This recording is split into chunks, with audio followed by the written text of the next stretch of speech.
हाय दोस्तों, welcome back to my YouTube channel. अरे bulldozer बाबा, ये बैठिका तो बड़ा बढ़िया बनवाए है अखिलेशवा। अपने और अपने महबूबा खातिर बड़ा लाजवाब है हो। बैठिका आनंद आएगा यह बगीचा में, बहुत सुंदर लागत है, बहुत मजा आएगा यहाँ बैठ के। लाओ करे बैठिका पर कब्जा कर लिया जा, देखी वह का कही पावत है।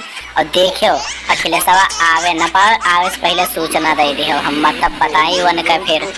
अरे हाँ हो मोदी चाचा, बड़ा बढ़िया बैठका है, बहुत मजा आवत है। और वो रोज दिन में 2-4 घंटा यहीं आई बितावत है और अपन राजनीति के जितना कार्यक्रम है हिये से फोने से हैंडल कर लेते हैं। वह और ओकर महबूबा बैठ के बढ़िया आनंद लेते हैं कुल यहाँ दिन भर। और हमारे सब का करा जाये, महबूबा ये नहीं तो अपने दोनों जने आई बैठा जाये, यहाँ से राजनीति करा जाये खाली, और सब मीटिंग यहीं से हुई। अब हुआ कमेटी में न बैठा जाये, यहीं से बैठ के सब काम पूरा करा जाये। अरे मोदी चाचा बुलडोजर बाबा, तोहरे सब का समझो कि हम जान न पाई। अरे यहाँ बिना हमारे इजाजत के परिंदा भी पर नहीं मार सकत है। और तोहरे सब का समझो कि आई कब्जा कर ले बोए का। अरे तोहरे सब हमारे जाल में बाज गए हो।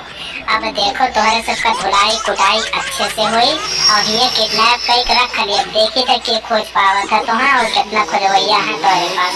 कौनो जांच लगा लियो क्यों खोज न पाई, और सब जन जाइए कि वह सब गए अब।